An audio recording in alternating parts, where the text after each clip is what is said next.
Law 43, work on the hearts and minds of others. Coercion creates a reaction that will eventually work against you. You must seduce others into wanting to move in your direction.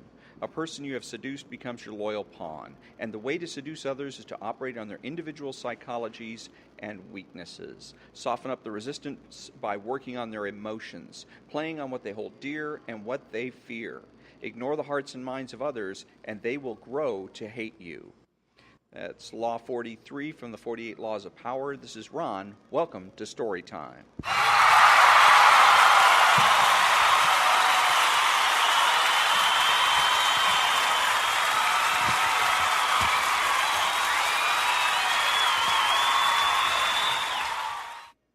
And today is Thursday, August the 31st. I had said that I was going to, I made an error last time saying that it was going to be September 1st. That's tomorrow. I'm kind of rushing things, I guess. But anyways, Thursday, and it is August the 31st, the last day of August.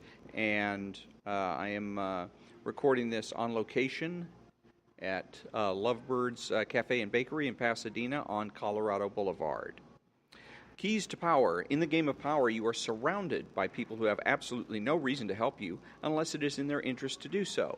And if you have nothing to offer their self-interest, you are likely to make them hostile, for they will see in you just one more competitor, one more waster of their time. Those that overcome this prevailing coldness are the ones who find the key that unlocks the stranger's heart and mind, seducing him into their corner, if necessary, softening him up for a punch.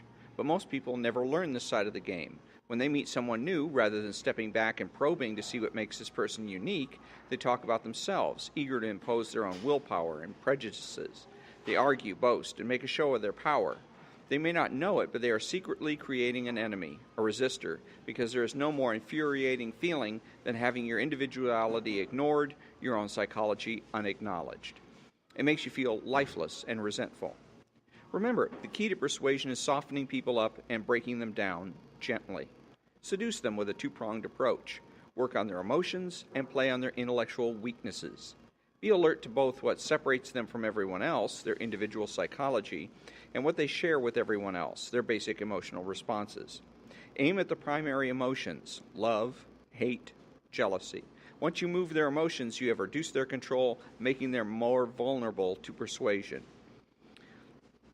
When Zhuge Liang wanted to dissuade an important general of a rival kingdom from entering into an alliance with Cao Cao, Liang's dreaded enemy, he did not detail Cao Cao's cruelty or attack him on moral grounds.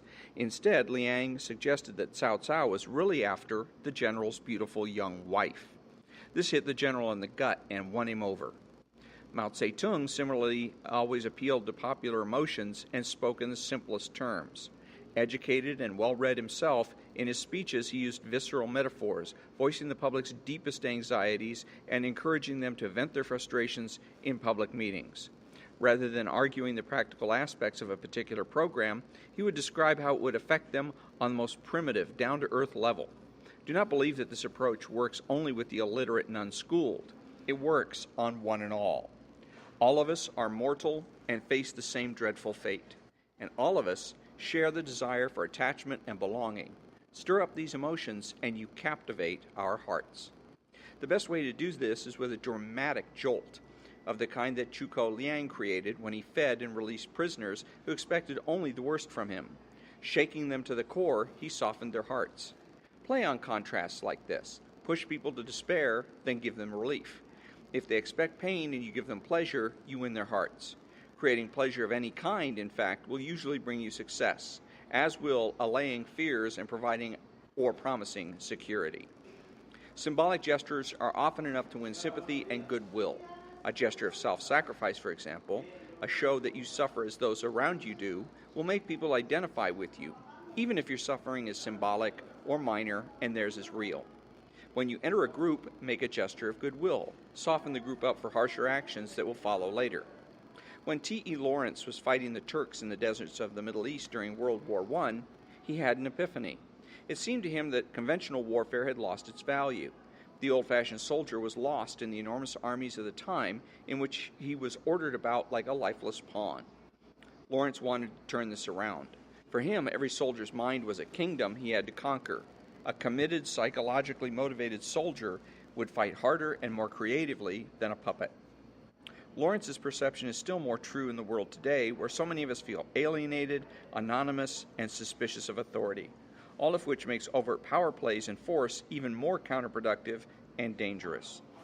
Instead of manipulating lifeless pawns, make those on your side convinced and excited by the cause you have enlisted them in. This will not only make your work easier, but it will also give you more leeway to deceive them later on. And to accomplish this, you need to deal with their individual psychologies. Never clumsily assume that the tactic that worked on one person will necessarily work on another. To find the key that will motivate them, first get them to open up. The more they talk, the more they reveal about their likes and dislikes, the handles and levers to move them with.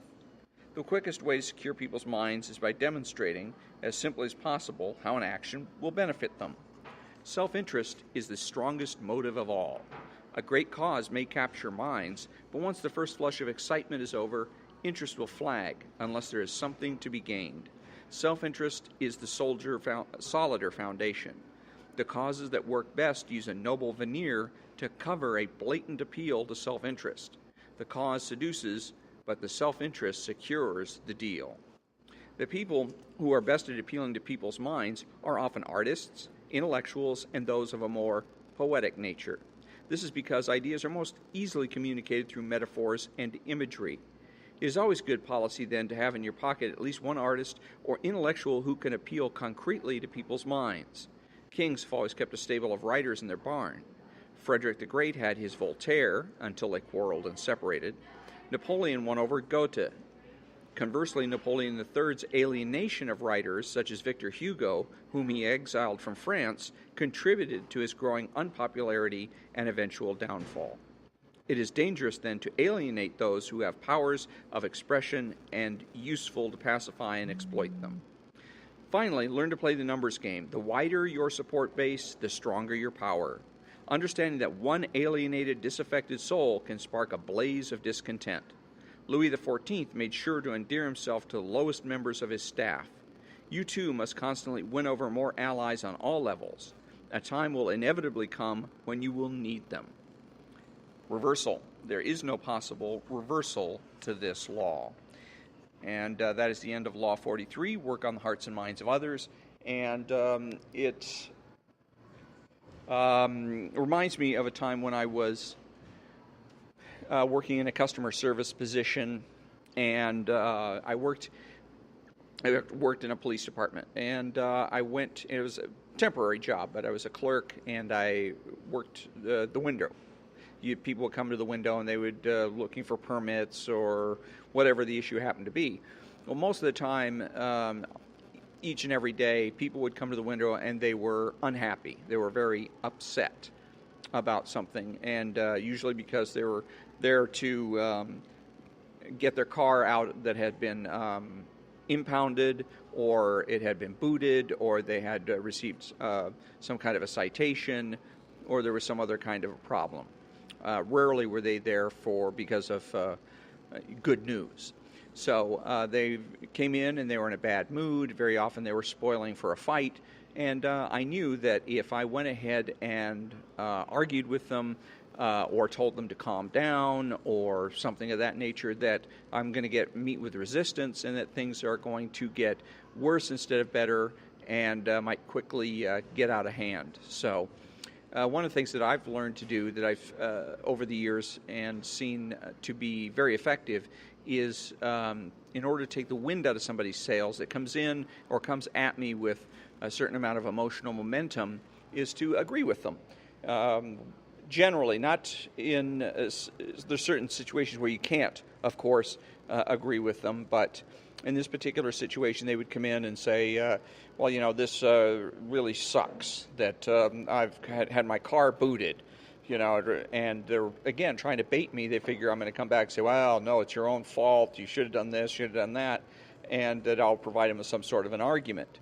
But instead, what I would say is, you're damn right. Of course it sucks. And then I would regale them with some kind of a tale or story in which I had suffered a similar fate and how I felt about it and how much it bothered me. And by the time I was done with that, usually the first response was that they were stunned. They would, their eyes were wide open and their mouth were slightly open, and they didn't really know what to say. Again, it took all the wind out of their sails. They had no excuse or reason to fight with me about the issue. And then, very often also, by the end of the conversation, by the time we got done getting all the paperwork done and they're paying for their to get their automobile released, then they were very often in a much better mood, and in some cases even they wanted to go to the city council to tell the city council what a good job I was doing. So that's kind of my experience with the same idea of work on the hearts and minds of others, and sort of, as they're saying, soften them up. Put yourself in the other person's position. If you've been in that kind of a situation before, then you relate the story. You go with it. This sucks. Well, yes, of course it sucks. And you really can't argue about it anyways. It's true. Somebody comes in and says, my car got booted and this sucks. I'm not going to tell them, no, it's it's wonderful, or it's good for the city, or it's good for the police department because we get more revenue. That's ridiculous on its face. So, so it does work to do this. It's not, again, at the end of the day, I had exactly the same amount of power that I had when I started, but it did make the day more pleasant and a lot less work, a lot less drudgery, a lot less like toil, and the day kind of flew by, and I felt, as somebody once told me, if you, at the end of the day, feel worse than when you started, you're doing something wrong. And this was a situation where I would usually end up feeling better at the end of the day than I did when I first started it. So that was Law 43, right? Yes. And so on Saturday, which will be the 2nd, August 2nd, Law 44, disarm and infuriate with the mirror effect.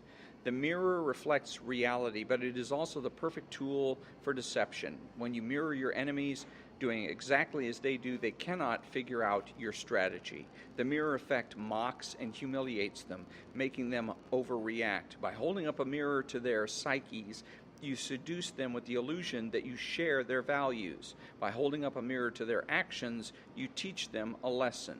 Few can resist the power of the mirror effect. And that will be on Saturday, September 2nd.